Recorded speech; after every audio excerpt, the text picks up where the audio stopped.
बार बार मतलब देश कब आजाद हुआ? जब हमारा देश आजाद हुआ 15 अगस्त 1947 को, तो इसके पहले कौन रूल कर रहा था? अंग्रेज। कब आए थे? 1600। जब 1600 में आए थे और ये कब गए? 1947 में गए।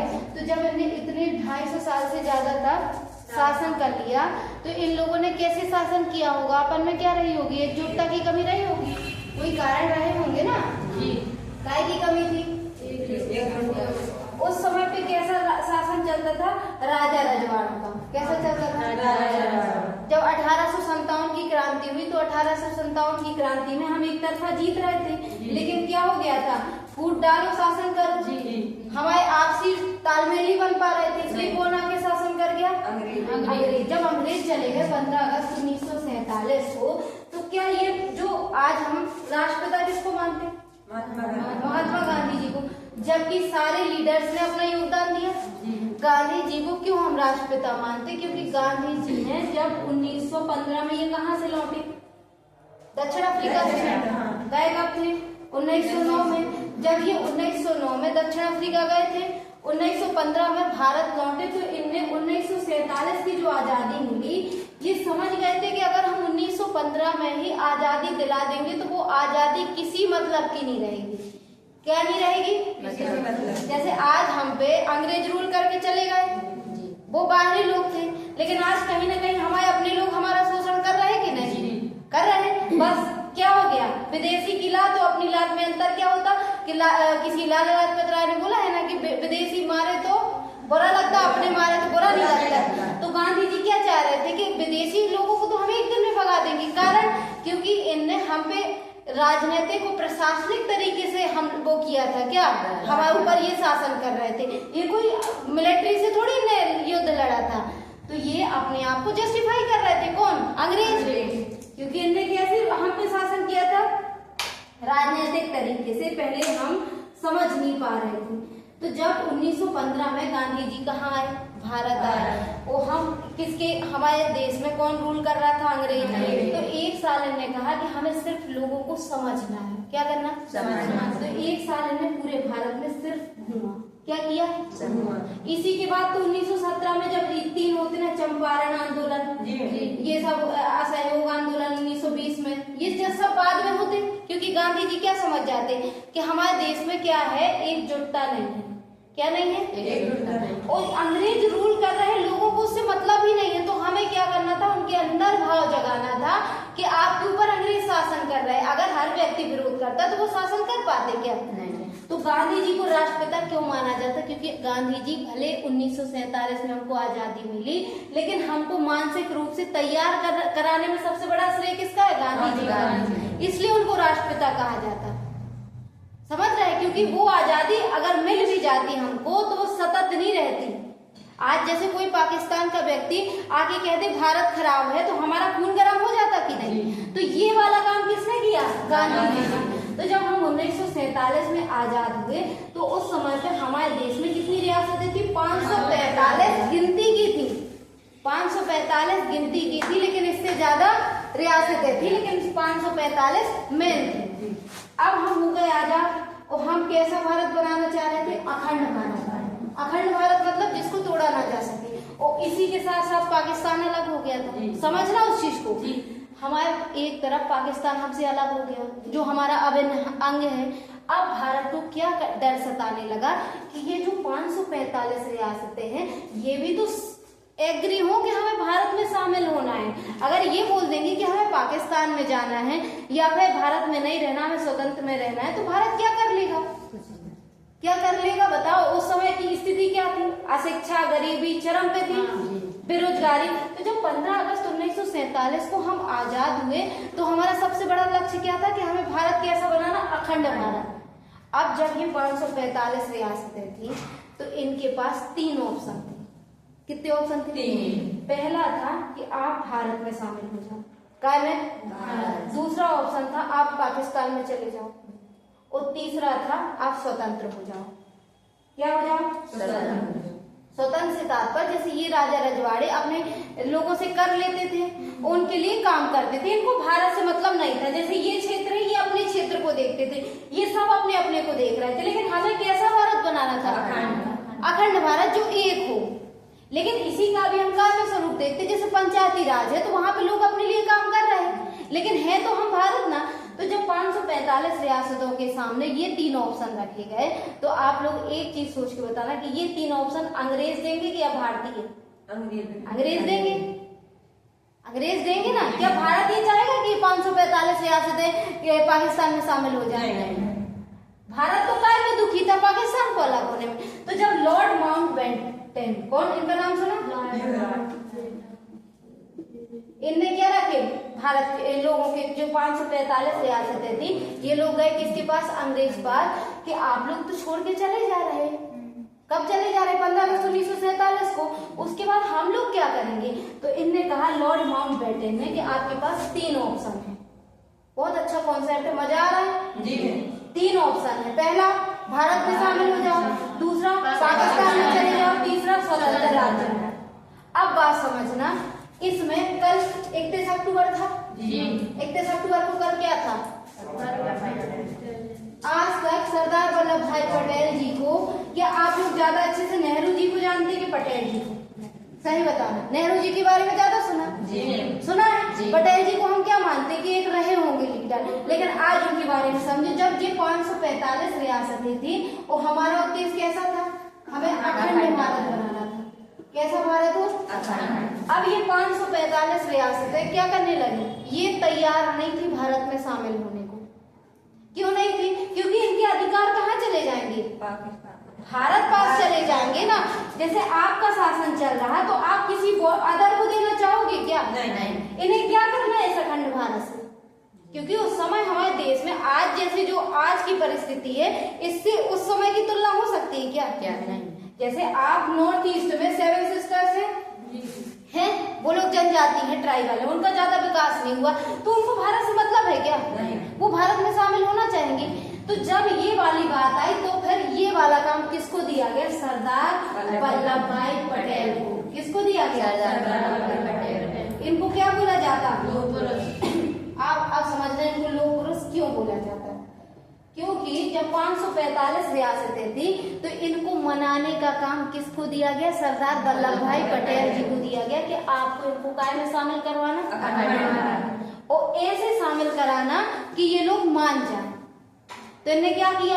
जैसे जहाँ के राजा जिस बात पे अड़े थे, मान लो कोई क्या इस बात पे है कि हमें यहाँ का वित्त ज्यादा, हमें अपना फाइनेंस रखना है, उन्हें समझ में आ गया कि अगर ये अपने राज्य का मान लो ये अपने जो क्षेत्र है उसका पूरा कर इकट्ठा करना चाह रहा है, नहीं तो इसको क्या अखंड भारत से दिक्कत होगी? कह दिया भैया रखे रहो, आप भारत में आ जाओ। ऐसे समझौते किए। अब बात कितनी? 542 रियासतें आसानी से तो नहीं, लेकिन इनकी शर्तें ज्यादा बड़ी नहीं थी, तो ये काय में शामिल हो गई? अखंड भारत। किसने करवाए? इनको क्या बोला जाता है? समझ गए? अब बात आई 3 रियासतों की। ये भी आसानी से नहीं मानी थी, लेकिन इनकी शर्तें इतनी बड़ी नहीं थी कि जो हमारे अखंड भारत को तोड़ सके। अब ये 3 रियासतें कौन थी? एक तो थी हमारी प्यारी कश्मीर। तब की समस्या है ये, आज हर दिन न्यूज में कश्मीर आता है ना जी, कारण समझना। दूसरी थी क्या? जूनागढ़। और तीसरी क्या थी? हैदराबाद जी। ये 3 रियासतें मानना नहीं चाह रही थी। कारण क्या था? आप लोग समझ पा रहे हैं क्या बता रहे हैं? हम 15 अगस्त 1947 को आजाद हो गए, लेकिन हम सिर्फ विदेशी लोगों से आजाद नहीं होना चाह रहे थे, हम भारत में स्वराज्य की स्थापना करना चाह रहे थे। काहे की? स्वराज्य। आज जैसे कॉन्सेप्ट है रामराज। रामराज में क्या कोई प्रेशर में रहता था? रामराज कितना अच्छा था, सब लोग रामचंद्र जी को भगवान के तौर, मतलब जहाँ आपको पूरी स्वतंत्रता हो, आप अपने अनुसार। वैसे स्वराज हम चाह रहे थे। क्या चाह रहे थे? हमें अंग्रेजों को तो हटाना था, लेकिन अपने देश के लोग भी शोषण ना कर पाए। तो जब 542 रियासतें मान गई, किसने मनवाया उनको? सरदार वल्लभ भाई पटेल। और उस समय पे रियासतें कितनी थी? 542। और भारत को सबसे बड़ा धक्का कब लगा? जब पाकिस्तान अलग हो गया, और पाकिस्तान भी हमारा हिस्सा था, तो भारत ऑलरेडी टूट गया था। अब भारत जब टूटा हुआ था, तो वो क्या चाह रहा था कि जो 545 रियासतें भारत में रहे। इसीलिए हमारा सबसे पहला उद्देश्य क्या था उस समय पे? कि इनको हमें मनाना है। जो हमारी पंचवर्षीय योजनाएं आई थी ना, वो दूसरे नंबर पे थी। आर्थिक विकास तो हमारे ये था कि हम खड़े हो जाएंगे, देख लेंगे, लेकिन पहले ये तो माने। अगर भारत टूट जाएगा तो फिर मतलब है किसी चीज का। अब जब 542 रियासतें मान गई, किसने मनवा ली? सरदार वल्लभ भाई पटेल। अब ये 3 रियासतों में क्या समस्या आई कि कश्मीर के जो ज्यादा लोग थे वो कौन थे? मुस्लिम। कौन थे? और राजा कौन थे? हिंदू। राजा कौन थे यहाँ के? हिंदू। उनका नाम क्या था? हरिश्चंद्र। कौन थे? हिंदू। राजा कौन थे? हरिश्चंद्र। अब ये जो है और जनता कौन थी? मुस्लिम। अब ये क्या चाहेंगे कि पाकिस्तान में शामिल हो जाए कि भारत में, कि स्वतंत्र रहे? भारत। राजा क्या चाहेंगे? भारत। और जनता क्या चाहेगी? और ये स्वतंत्र होने का भी ऑप्शन था, तो ये अपने आप को क्या रखना चाह रहे थे कि हम स्वतंत्र। तो क्या ये पॉसिबल था? कहो क्यों? क्योंकि राजा कौन थे? हिंदू थे। और जनता कौन थी? मुस्लिम। और ये क्या कह रहे थे? स्वतंत्र। और हमारा जो भारत है उसका अगर मान लो पाकिस्तान अलग हो गया, सबसे इम्पोर्टेंट हिस्सा है ना ये कश्मीर, इसको अगर हमने स्वतंत्र छोड़ दिया तो भारत के सिरे पे समस्या हो गई, तो फिर हम अखंड भारत बन पाएगा? समझना इस चीज को। जब इनसे कहा गया तो ये पहले क्या हुए? बात मानने को तैयार नहीं थे। ये बोले हम क्या रहेंगे? स्वतंत्र रहेंगे। सरदार वल्लभ भाई पटेल ने क्या कहा इनसे कि आप भारत में शामिल हो जाइए। क्या हो जाइए? पाकिस्तान क्या कर रहा था? पाकिस्तान इनडायरेक्ट रूप से पाकिस्तान के जो लोग हैं उनको कहाँ भेज दे रहा था? भारत में। कहाँ? कश्मीर में। ताकि क्या करो वहां जाके उपद्रव मचाओ, तो ये लोग अपने आप पाकिस्तान में शामिल हो जाएंगे। अब जब क्या हुआ कि जब यहाँ कश्मीर में पाकिस्तान के लोगों ने पूरा अटैक कर लिया, जो राजा थे उनके पूरे आवास को क्या कर लिया? मुसलमानों ने। अब ये बंद हो गए कमरे में। तब इन्हें रात को जाके सरदार वल्लभ भाई पटेल को फोन लगाया कि हम भारत में शामिल होने के लिए तैयार हैं। क्योंकि राजा कौन थे? लेकिन इन्हें शर्त रख दी। इन्हें क्या रखी? ये 26 अक्टूबर 1948 की बात है। 26 अक्टूबर 1948 को समझौता हुआ। इन्हें कहा हम भारत में तो शामिल होंगे लेकिन हमारा एक अपना संविधान रहेगा। क्या रहेगा? अपना। और दूसरी चीज क्या रख दी थी? ये सुना तुम लोगों ने? आर्टिकल 370 जो हटा दिया गया। इसी के तहत ये प्रावधान है कि जम्मू कश्मीर में विशेष प्रावधान चलेंगे। जैसे आप मध्य प्रदेश चले जाओ, चाहे उत्तर प्रदेश चले जाओ, चाहे गुजरात चले जाओ, राजस्थान, एक ही चीज मान्य होती है। होती है। आपको अगर यहाँ पे फ्री घूमने की स्वतंत्रता है तो गुजरात में भी है। आप अगर भारत में मध्य प्रदेश में जमीन खरीद सकते हो तो गुजरात में भी खरीद सकते हो। आप मध्य प्रदेश में जॉब कर सकते हो तो कर्नाटक में भी कर सकते हो। लेकिन एक शर्त क्या बताई थी हमने उस दिन कि अगर मान लो आपको पता है जैसे जनजाति क्षेत्र है, ये लोग अभी विकास से ज्यादा जुड़े नहीं हैं, लेकिन हमें यहाँ पता है कि यहाँ हमारी जान को क्या हो सकता है? खतरा हो सकता है। तब सरकार आपको रोक सकती है। तब सरकार क्या कर सकती है? आपको रोक सकती है कि वहां मत जाओ क्योंकि वहां पे खतरा है आपको, तो वो वहां भेजेगी भी तो विशेष प्रावधान करके भेजेगी। लेकिन इसके अलावा आप पूरे भारत में कहीं भी जा सकते हो। ये हमारा कौन सा आर्टिकल कहता है? आर्टिकल 19 कहता है। क्या कहता है? कहीं भी आप भारत में कहीं भी जा सकते हो, आप कुछ भी कर सकते हो। सर्वो सर्वा क्या है? संविधान। क्या है? सर्वो सर्वा, जो संविधान में लिखा है। अब राज्यों के तहत प्रावधान कैसे किए जाएंगे? मान लो किसी मध्य प्रदेश में ज्यादा जनसंख्या ओबीसी की है तो ये अपने हिसाब से देख लेगा कि किसी में विशेष प्रावधान कर देगा। लेकिन प्रायोरिटी ऐसा नहीं कि आप गुजरात वाले को मना कर दो। ठीक है। जब ये बात हुई तो कश्मीर ने कहा हम अपना अलग से संविधान बनाएंगे और आर्टिकल 370 के तहत विशेष प्रावधान होंगे। जब ये कह दिया तो इसी कारण से 26 अक्टूबर 1948 को रानी 26 क्या हुआ है? क्या कपड़ों में कांटा क्यों है? छुपा नहीं तो देखो इधर 26 अक्टूबर 1948 को हम आजाद हुए। आजाद in the sense Kashmir Bharat में शामिल हो गया। जब 26 अक्टूबर 1948 को शामिल हो गया तो इसने क्या कहा कि हमारा संविधान खुद का रहेगा। तो जब से लेके आज तक कश्मीर क्यों नहीं विकास कर पाया?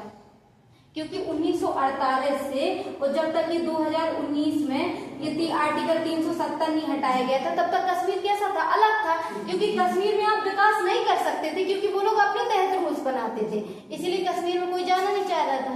और जब हमने आर्टिकल 370 को हटा दिया तो वहाँ विकास होने लगा। अब जब विकास होने लगा तो जो वहाँ के आतंकवादी होंगे उन्हें अच्छा लगेगा कि बुरा लगेगा? विकास अच्छा लगेगा कि बुरा लगेगा? जैसे जिस व्यक्ति के पास पैसा ना हो उसको आप किसी भी तरीके से भ्रमित कर सकते हो कि चलो अपन किसी का मर्डर कर दे, किसी की चोरी कर दे, कर सकते हो।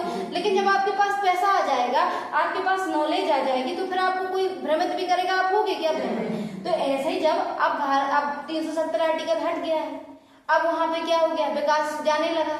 अब किसकी चलने लगी, केंद्र सरकार की चलने लगी। तो किसको दिक्कत होने लगी, आतंकवादियों को, जो वहां पे उपद्रवी थे। तो वो लोग क्या करने लगे, जैसे हमारे जो टूरिस्ट जा रहे, तो उनका क्या करते हैं, खौफ फैलाते। जो पहलगाम की घटना थी वो सिर्फ एक खौफ था, ताकि अब टूरिस्ट फिर से कहाँ ना जाए, कश्मीर घूमने ना जाए। जब आपको किसी भी चीज को रोकना है, अपनी चलानी, तो आप उसका विकास अपने आप रोक दोगे। यही चीज कहाँ थी, कश्मीर में। इसीलिए वो लोग क्या चाह रहे थे कि माहौल बना रहे। और जब से 370 हट गया, वहां पे टूरिस्ट जाने लगे, वहां पे निवेश आने लगा। अब वहां के लोगों को जब रोजगार मिल जाएगा, तो क्या वो भारत के प्रति गलत भाव देखेंगे? नहीं देखेंगे ना। जब करीबी रहती है तो फिर आपके दिमाग में आप किसी के प्रेशर में आते हो। लेकिन जब आपके पास विकास आता है, जब आपको वहां पे, जैसे आप जब कश्मीर घूमने जाते हो, तो वहां के लोगों को जो नाव चलाते, जैसे डल झील है, बुलर झील है, वहां आप घूमने जाते, तो उनको रोजगार मिलने लगा। आपको गाइड बताने लगे कि ये ऐसा है, ये ऐसा है, तो आप उनको पैसा मिलने लगा। वहां की होटलें चलने लगी, यहाँ के जो लोग टूरिस्ट जाने लगे, वहां से सामान खरीदने लगे, तो वहां लोग दुकान खोलने लगे, आने लगा ना निवेश। और निवेश आने लगा मतलब आपका क्या होने लगा, विकास होने लगा। तो ये जो उपद्रवी है, जो आतंकवादी, उनको दिक्कत होगी। इसीलिए वो छिटपुट घटनाएं करते रहते हैं, ताकि क्या बना रहे, खौफ बना रहे। तो ये हो गई काय की, वो कश्मीर शामिल हो गया। अब दूसरा आता है काय का, हैदराबाद। हैदराबाद का जो राजा था वो मुस्लिम था। वो राजा कौन था, मुस्लिम। और जनता कौन सी थी, जनता कौन थी? अब ये क्या था, जो जनता है वो काय में शामिल होना चाह रही थी, भारत में। और राजा क्या रहना चाह रहा था, स्वतंत्र। और अगर हम इसमें ज्यादा प्रेशर बना रहे थे, तो ये क्या कह रहा था, हम पाकिस्तान में शामिल हो जाएंगे। और हमारा ये भारत है, और भारत में हैदराबाद यहाँ है, तो क्या हम यहाँ का हिस्सा पाकिस्तान में चला जाए, हम अपने भारत की कल्पना कर सकते हैं? बीच के बीच कैसे चला जाएगा? तो जब ये बात हुई, तो ये क्या करने लगा, जनता को दबाने लगा, जनता को उनको मारने लगा, सुसाइड, जेनोसाइड जैसी चीजें करने लगे। तब सरदार पटेल ने क्या किया, यहाँ पे किसको भेज दिया, पुलिस को, और पूरा हैदराबाद अपने शिकंजे में ले लिया। तो इसलिए सरदार पटेल ने, जैसे यहाँ पे समझौते से काम चल गया, यहाँ पुलिस से काम चल गया।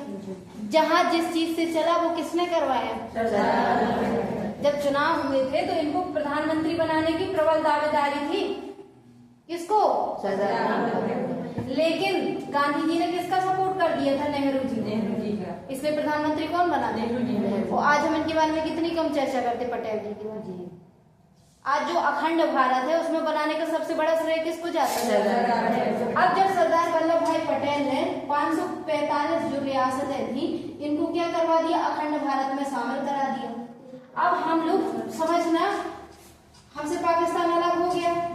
अब इसके बाद भारत में अंदर से डिमांड चलने लगी काय की, कि ये कौन सा भारत हो गया, अखंड भारत। हालांकि भारत खुश नहीं था उस समय, क्यों नहीं था, क्योंकि पाकिस्तान अलग हो गया था। और जिसने एक साथ आजादी के सपने देखे हो, जिसके सारे सपने एक हो, और वही एक हमको आजादी तो मिली, लेकिन क्या वो खुशी की आजादी थी? हम क्यों अलग हो गया था? पाकिस्तान इसलिए अलग हो गया था क्योंकि पाकिस्तान, वो फिर एक अलग कहानी है। देखो, ये उस समय की घटना है, ये था पश्चिमी और ये था पूर्वी।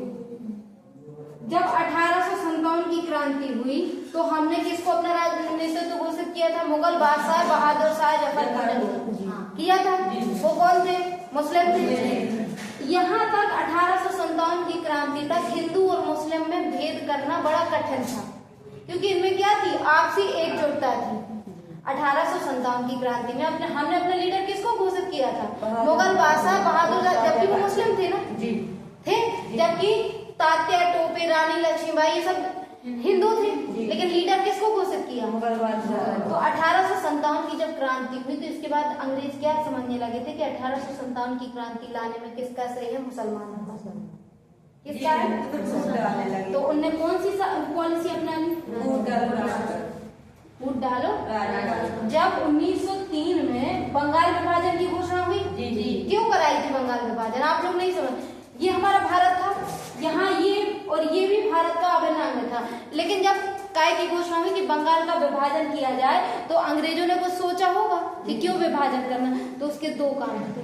एक तो ये अपनी 1857 के बाद क्रांति से ये समझ गए थे कि इन लोगों में एकजुटता नहीं होने देना। क्या नहीं होने देना? तो उन्होंने इसको अलग कर दिया, इसको अलग कर दिया, तो एक तो आ ही जाएगा मतभेद। दूसरा कारण था यहाँ पे जनसंख्या किसकी ज्यादा थी? मुसलमानों की। तो इनडायरेक्ट रूप से हिंदू मुसलमानों को अलग कर दिया। जब ये 1903 में बंगाल विभाजन की घोषणा हुई तो 1905 में क्या चला था? स्वदेशी आंदोलन चला। तो स्वदेशी आंदोलन में यहाँ के लोगों ने एक दूसरे के प्रति इतना भाव जताया, लोगों ने एक दूसरे को राखी बांधी, जैसे रविन्द्रनाथ टैगोर है, ये कहाँ के थे? पश्चिम बंगाल से। तो इन्हें कौन सी नीति अपनाई? फूट डालो, फूट डालो और शासन करो। लेकिन 1905 के बाद से क्या होने लगा कि मुसलमानों को एक चीज समझ में आने लगी कि कहीं ना कहीं हम पीछे होते जा रहे हैं। ज्यादा किसको मिल रहा है? हिंदुओं को। 1857 की बात तो हम थे, लेकिन जब आपके दिमाग में कोई रोड टॉर्च चल रहा है तो एक चीज एक बार दिमाग में आने लगता है। तो इसी कारण से 1906 में इन्होंने काय की स्थापना की? मुस्लिम लीग। क्या की?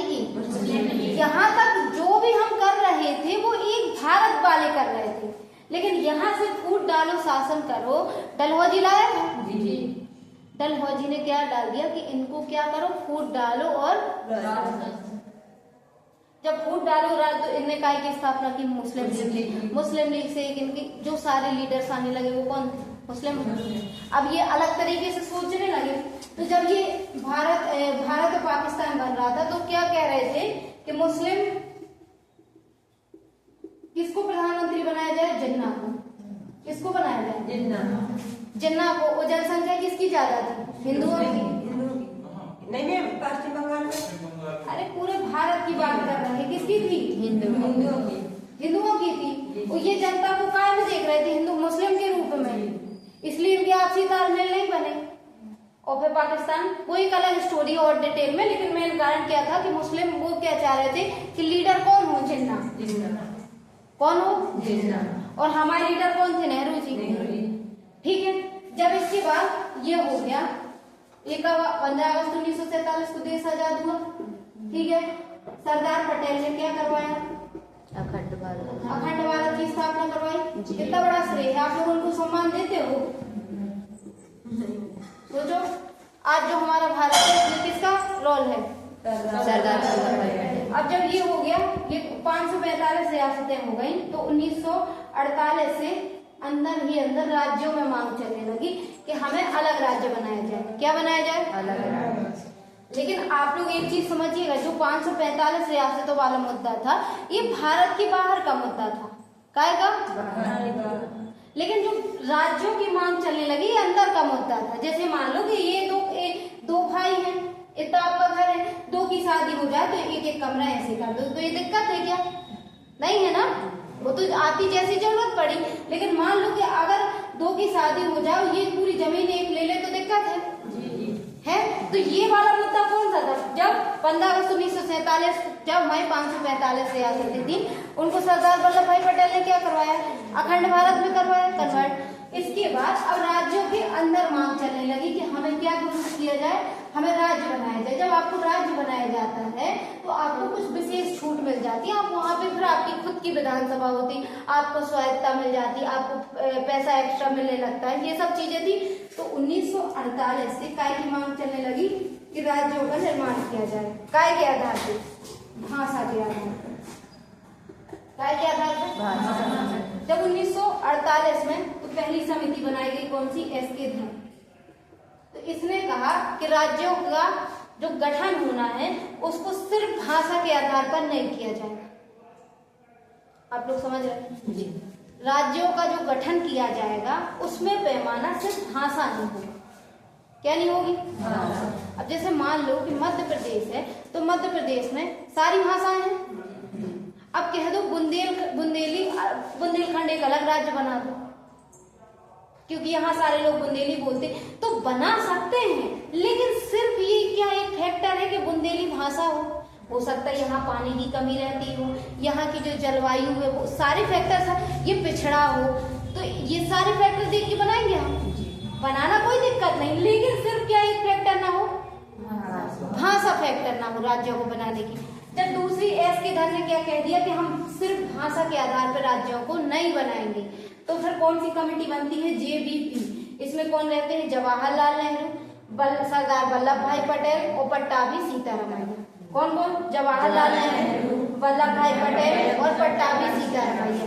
ये क्या बोलते हैं कि राज्यों का गठन किया जाएगा, लेकिन क्या भाषा एक आधार नहीं होगा। अब यहाँ पे थोड़ा सा जो राज्य में छिटपुट विद्रोह उठने लगा था कि हमें राज्य बनाओ, थोड़ा सा रुक गया। लेकिन 1952 में समझना घटनाक्रम, 1952 में श्री रामल्लू थे, श्री रामल्लू ये कहाँ के थे, आंध्र प्रदेश के। कहाँ के थे, आंध्र प्रदेश के। ये बैठ जाते हैं आमरण अनशन पे बैठ जाते हैं कि जब तक आंध्र प्रदेश को राज्य नहीं बनाया जाएगा तब तक हम अपना अनशन नहीं तोड़ेंगे। और ये बैठे अनशन में, और 52 दिन का या कितने दिन का इनका अनशन था, इनकी मृत्यु हो जाती है। जब इनकी मृत्यु हो जाती है तो फिर क्या होता है कि राज्य बना दिया जाता है। जब राज्य बना दिया इसको, तो अब बाकी राज्य चौक पे बैठेंगे क्या, नहीं। अब तो सब बात करेंगे और सब बोलेंगे कि हम भी बैठ रहे हैं अनशन पे। तो जब ऐसे ही हुआ तो 1953 में क्या बनाई गई कमेटी है, वो फजल अली आई। क्या बनाया गया, देखो ये नाम उनके नाम पे आयोग जाना जाता है जो उसका अध्यक्ष होता है। इसमें 3 लोग थे, हृदयनाथ कुंजरू थे, KM पाणिकर और फजल अली। तो फजल अली क्या कर रहे थे, इसकी अध्यक्षता कर रहे थे, ठीक है। जब फजल अली बनाया गया तो 1956 में इनने पूरी सिफारिश दी, इनने सारे पैमानों को याद रखा, तब जाके बने 14 राज्य और 6 केंद्र शासित प्रदेश। कितने बने, 14 राज्य, 6 केंद्र शासित प्रदेश। और 1956 में संविधान कब बन गया था, 26 नवंबर 1949। अब हमें ये चीज जी हमने बना दी, हमें संविधान में भी तो लिखना पड़ेगा ना, तो हमने कौन सा संशोधन कर दिया, 7वां संविधान संशोधन 1956। जो ये 14 राज्य बने, इन्हीं में से हमारा एक राज्य था मध्य प्रदेश। समझे, ऐसे मध्य प्रदेश बना। अब आपसे कोई बोले 15 अगस्त 1947 को हम आजाद हो गए थे, तो क्या मध्य प्रदेश तब था क्या, नहीं। जब जाके ये सिस्टम के तहत आया, 14 राज्य और 6 केंद्र शासित प्रदेश बने। कौन सा संविधान संशोधन था, 7वां संविधान संशोधन था। इसके बाद जब 2000 में हमारे मध्य प्रदेश से अलग करके किसको बनाया, क्लियर है, कोई डाउट नहीं।